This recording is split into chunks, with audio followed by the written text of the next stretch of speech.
finalmente, nesta quinta-feira, aleluia, o general Gonçalves Dias, que foi chefe do Gabinete de Segurança Institucional do governo Lula, foi ouvido. O STF garantiu a ele o direito de ficar em silêncio na comissão, mas ele respondeu às perguntas dos parlamentares. Em suas considerações iniciais, o general disse que agiria diferente e seria mais duro na repressão aos manifestantes. Vamos ouvir. Seria mais duro do que fui na repressão. Faria diferente, embora tenha plena certeza de que envidei todos os esforços e ações que estavam ao meu alcance para mitigar danos, o mais importante, preservar as vidas de cidadãs e cidadãos brasileiros sem derramamento de uma gota de sangue, sem nenhuma morte. Gonçalves Dias, a exemplo do que fez o ministro da Justiça Flávio Dino, atribuiu à Polícia Militar do Distrito Federal a responsabilidade pelos atos criminosos. Vamos ouvir mais esta. Assistir o último bloqueio da Polícia Militar é ser facilmente rompido antes que os vândalos chegassem ao Planalto. Aquilo não podia ter acontecido. Só aconteceu porque o bloqueio da Polícia Militar foi extremamente permeável. Na reunião do dia 6, para o qual o GSI não foi convidado, estabeleceu-se o protocolo de ações integradas. Ele determinava que deveria haver um bloqueio e revista dos manifestantes na altura do buraco do Tatu, onde fica a rodoviária do Plano Piloto. Viam os manifestantes descendo do Ministério da Justiça para o Palácio do Planalto. Ao ultrapassarem a área de estacionamento oeste do Planalto, eles encontraram uma tropa pequena do batalhão de guarda presidencial. Porém, logo furaram esse bloqueio na avenida na frente do palácio, à resistência também da Polícia Militar. Pessoal, quem não está assistindo, está ouvindo só pelo rádio a Jovem Pan, o depoente G. Dias está lendo um depoimento, né? E bem escrito, e às vezes está gaguejando, hesitando. Mas esse mesmo G. Dias, disse também que a coronel Cíntia, da Polícia Militar do Distrito Federal, o informou na manhã de 8 de janeiro que a situação estava calma em Brasília. Vamos ver mais essa leitura. Roda sonora. Dia 8 de janeiro, domingo, passei a manhã em casa, recebi uma ligação do senhor Saulo Cunha. Ele relatou a possibilidade de intensificação das manifestações. Em seguida, troquei informações por telefone com a coronel Cíntia, da Polícia Militar. Ela me disse que estava tudo calmo. Por volta de 13h30, recebi uma nova ligação do senhor Saulo. Ele confirmou a intensificação das manifestações. Bom, o ex-GSI, quer dizer, o ex-chefe do Gabinete de Segurança Institucional, G. Dias, também afirmou que não mandou adulterar nada no relatório da ABIN, Agência Brasileira de Inteligência, enviado ao Congresso. Vamos acompanhar mais esse trecho. No mesmo dia em que levaram ao ar, na emissora da CNN, imagens editadas e distorcidas das câmeras de segurança do terceiro andar do Palácio, o que estava nas respostas passou a alimentar novas versões, um pouco delirante e criadas para distorcer o fato e as ordens do evento. Não mandei ninguém adulterar nada. Olha, pessoal, antes da gente entrar aqui nos debates desses trechos lidos pelo depoente na CPMI, nós vamos transcrever aqui, vou ler para vocês, a coluna do jornalista Paulo Capelli, que foi publicado no jornal Metrópolis. Dá uma olhada aqui, o levantamento que ele fez sobre o G. Dias, para que vocês possam aí comentar com mais conteúdo ainda. Abre aspas. À frente do Gabinete de Segurança Institucional de Lula, no dia 8 de janeiro, Gonçalves Dias mentiu diversas vezes em depoimento à Polícia Federal. O colunista da Metrópolis, Paulo Capelli, continua. Ele fez um levantamento sobre isso. Vamos ver então as mentiras. Paulo Capelli, a fala é dele, entre aspas. Vamos ver as mentiras aqui que ele levantou, para que a mesa possa debater. G. Dias mentiu ao dizer que não sabia de protestos radicais previstos para o dia 8. G. Dias também mentiu ao dizer que não tinha conhecimento se a ABIN monitorava o acampamento em frente ao QG do Exército na véspera das invasões. G. Dias mentiu ao alegar não ter ordenado monitoramento das manifestações. G. Dias mentiu ao dizer não ter recebido relatórios sobre o aumento de fluxo de ônibus em Brasília. G. Dias mentiu ao afirmar que só teve conhecimento dos alertas enviados pela ABIN quando elas foram enviadas ao Senado. G. Dias mentiu ao dizer que nessas mensagens não havia informações relevantes. Mentiu, prossegue Paulo Capelli, ao afirmar que recebeu vários relatórios da ABIN, mas nenhum sobre manifestações. G. Dias mentiu ao alegar que, para proteger o Palácio do Planalto, acionou o Plano Escudo, protocolo de defesa do edifício adotado em situações de risco. Nós vimos que escudo, né? Mentiu ao dizer não saber se os informes da ABIN levavam em conta dados da Agência Nacional de Transportes Terrestres, a ANTT. Até eu estou cansando. Mentiu ao dizer que o acompanhamento dos movimentos são de atribuição do Ministério da Justiça, da Defesa e da Segurança Pública. Bem, vou começar aqui com o professor Marcelo Suano. É tanta mentira assim, podíamos sintetizar o seguinte: ele foi avisado no dia 6 de janeiro e recebeu vários alertas no próprio dia 8. E ele vem aqui ler um trecho do depoimento dizendo que ele, jamais iria usar da repressão. Realmente, não precisaria usar da repressão se não tivesse usado da prevenção. Marcelo Suano.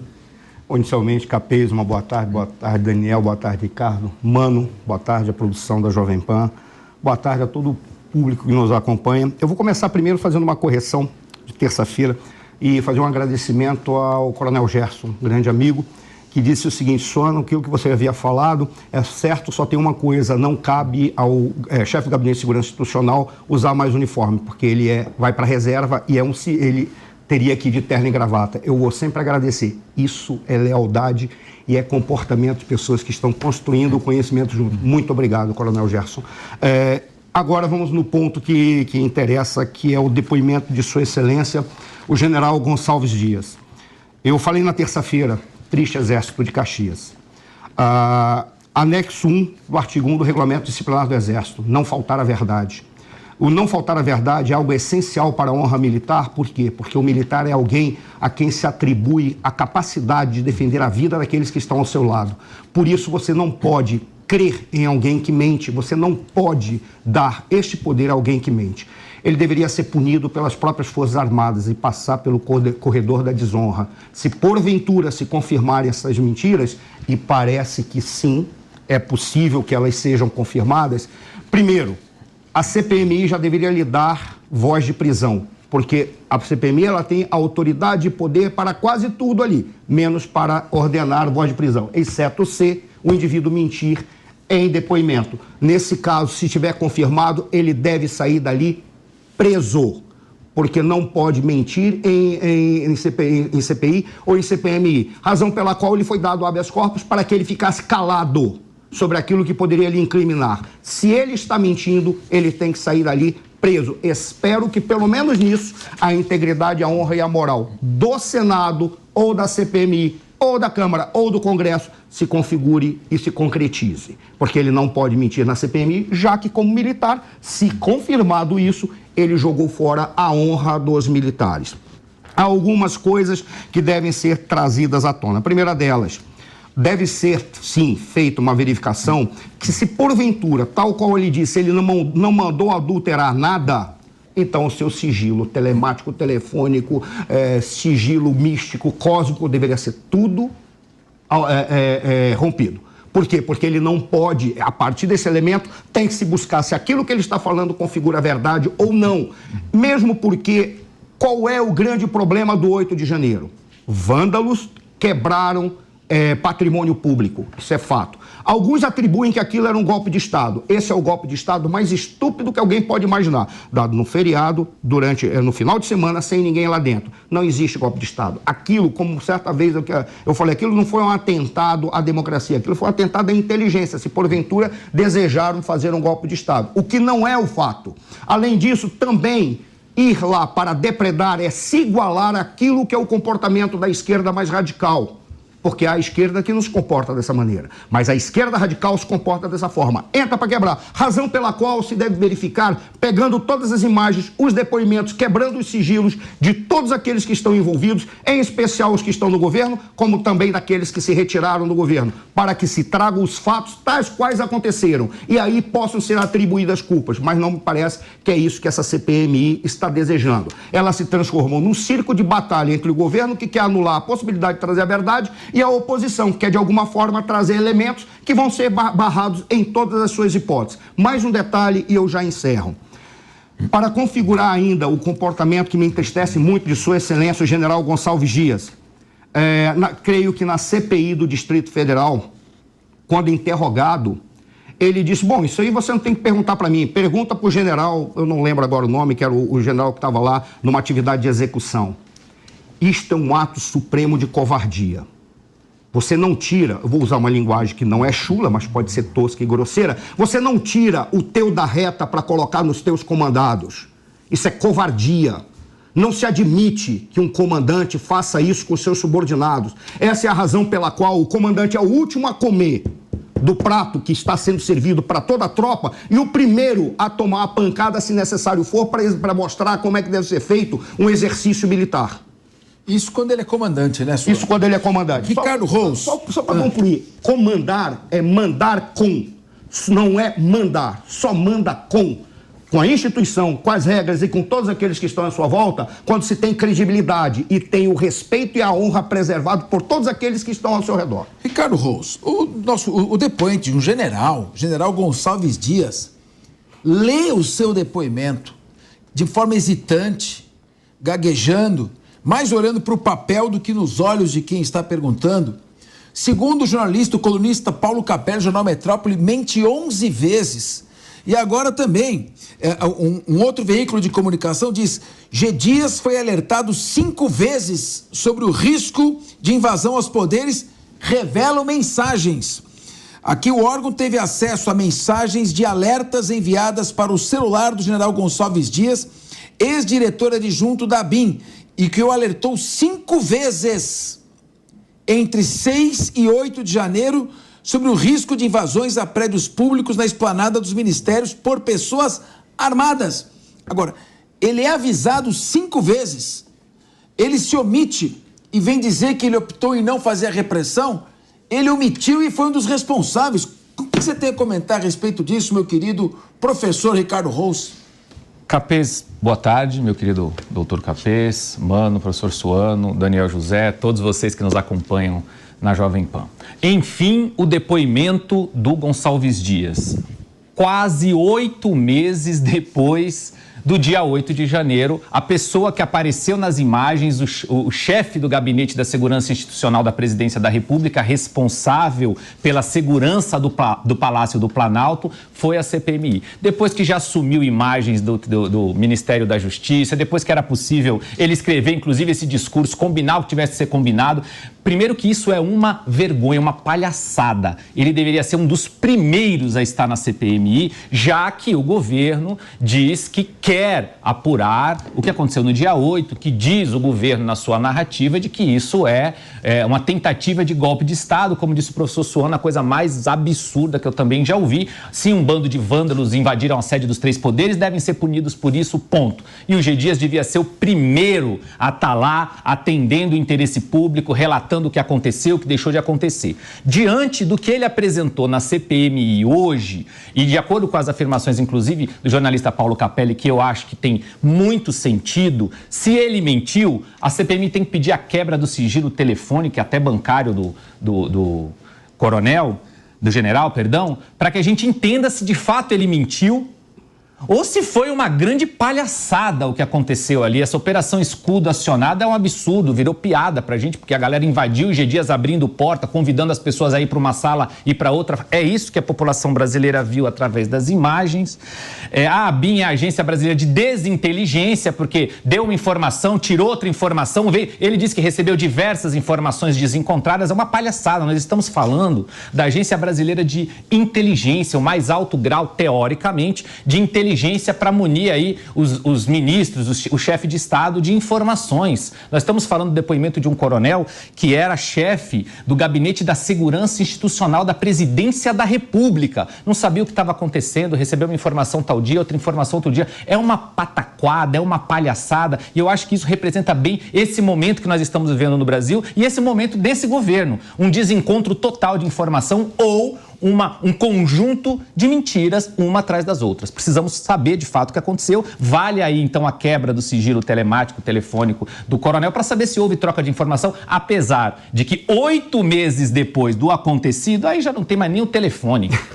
Agora, Daniel José, a CPMI pediu a quebra do sigilo telefônico, telemático, ele teria entregue o sigilo. Agora, será que ele entregou tudo? Ou será que ele está escondendo alguma coisa? Que tipo de investigação é essa que vai até o fim com o Mauro Cid e se conforma com o que o G Dias vai entregar? Olha, boa tarde a todos que nos acompanham aqui na Jovem Pan. Bom, essa tese do governo de que houve um caos nas informações transmitidas até que chegaram, né, até o G Dias, ela é uma tese furada, né? Porque existem documentos protocolados e oficiais que mostram e que indicam um caminho contrário. Por exemplo, no dia anterior ao 8 de janeiro, né, no dia 7 de janeiro, na época, Flávio Dino, ministro da Justiça, protocolou um pedido para o governador do Distrito Federal para que a Polícia Militar do Distrito Federal se responsabilizasse somente pela segurança da rodoviária de Brasília e que liberasse toda a esplanada dos ministérios para que forças federais fizessem a segurança dessa localização. Então, é óbvio que tentar colocar a culpa na Polícia Militar do Distrito Federal é uma estratégia furada, é uma estratégia mentirosa de alguém que está tentando, né, e de uma defesa que está tentando criar formas de encobrir os seus próprios erros, né? E a ideia de que a ABIN tenha passado informações erradas também não procede, porque no documento protocolado pelo Flávio Dino ao governador do DF, deixa claro no texto que a Agência Brasileira de Informação teria informado, sim, o Gabinete de Segurança Institucional, ao mesmo tempo que teria informado o Ministério da Justiça. Então, essa tese, ela não para de pé e, como foi dito anteriormente, ela é uma tese mentirosa e de um governo que, enfim, busca encobertar os próprios erros de uma forma que a gente nunca consiga chegar nos fatos reais do que aconteceu no dia 8 de janeiro. E esse é um ponto muito importante, porque a CPMI do 8 de janeiro ela já está muito descredibilizada. Já foram meses e meses de investigações sem nada realmente substancial gerado. Uma oposição que não consegue, infelizmente, pesquisar o nível de profundidade que deveria ser necessário e um governo que tenta, como eu disse, já encobertar os fatos. Essa é a chance que a gente tem de realmente mostrar o que aconteceu no dia 8 de janeiro. Tem erros dos dois lados, tem erro por parte de quem teve a iniciativa de chegar a Brasília e de invadir, depredar prédios públicos, e essas pessoas merecem sim ser punidas, ao mesmo tempo que também houve erro do governo ou até uma possível intencionalidade de que esses ataques acontecessem. Tem condição de colocar o trecho do depoimento do G Dias, quando ele fala que ele não mandou adulterar o relatório da ABIN? Ele tem um trecho que ele fala: não mandei adulterar o relatório da ABIN. Não, então, por favor, se tiver no ponto, coloca pra gente, que eu queria ver de novo isso aqui. Ouvir de novo. Pode colocar, então. No mesmo dia em que levaram ao ar, na emissora da CNN, imagens editadas e distorcidas das câmeras de segurança do terceiro andar do palácio. O que estava nas respostas passou a alimentar novas versões, um pouco delirante e criadas para distorcer o fato e as ordens do evento. Não mandei ninguém adulterar nada. Adorei. Muito bem. Vamos agora, uma reportagem. G. Dias pediu retirada do próprio nome de relatório da ABIN para o Congresso. Mostram mensagens. Pedido já havia sido revelado pelo ex-diretor da Agência Brasileira de Inteligência, Saulo Cunha, em depoimento à CPMI, dia 8 de janeiro. E as mensagens mostram que ele solicitou a adulteração do relatório. Foi pego com as calças e com a cueca na mão. Está confirmado isso? Mano, está confirmado de que... É da CNN essa reportagem, ela banca, a CNN banca esta reportagem, já é pública. Estou trazendo dados que constam da internet, que foram publicados, eu estou lendo, apenas lendo o que consta da internet. Mano, você é um dos caras mais inteligentes que eu já conheci. Muito obrigado, capitão. Eu gostaria que você fizesse agora, vou fazer aqueles jogos de guerra. Por favor, tenta defender o G. Dias para mim, por favor. Acho que... Primeiro, boa tarde, Capês, boa tarde aos colegas da mesa, boa tarde à nossa audiência da Jovem Pan. Eu acho que não há defesa para o general Gonçalves Dias. Aliás, saudade de quando Gonçalves Dias nos remetia à poesia, né? Gonçalves Dias, genial! Minha terra tem palmeiras, onde canta Sabiá. Adoraria que estivesse... Sabiá já fugiu faz tempo daqui. Recitando poesias. Pelo jeito ele não sabiá de nada. Exatamente. É muito triste a situação, porque a gente vê um general... Repito, um cargo da mais alta patente das Forças Armadas brasileiras, portanto, alguém que deveria ser perito em gestão de sua própria equipe e cuja a melhor versão de defesa dele é tentar, de alguma forma, dizer que a equipe de segurança estava tentando confundi-lo, né? Mas, de fato, a versão não fica de pé, porque ele fala, por exemplo, que não sabia de nada. Mas a própria relatora Elisiane Gama o confrontou com uma mensagem que, às 8 da manhã do dia 8 de janeiro, o próprio G. Dias teria dito que deveriam se preparar para situações complicadas em Brasília. Então, se às 8 da manhã ele mesmo manda uma mensagem dizendo que a situação vai se complicar... Como ele pode dizer que não sabia de nada? Como ele pode alegar que só soube quando foi conferir com os próprios olhos às 2 da tarde, quando ele chega de forma despreparada, à paisana, no Palácio do Planalto? As informações, infelizmente, não ficam de pé. E eu digo infelizmente porque o que está em jogo nesse caso é justamente a credibilidade das nossas instituições. A gente está falando de um general do Exército. Estamos falando da credibilidade daqueles que devem, por dever constitucional, proteger a nossa nação. Então, se numa situação como essa, em que há relatórios de inteligência alertando para o que estava para acontecer, nós ficamos à mercê de invasores que entram nos prédios mais importantes da nossa República, a que mais estamos sujeitos?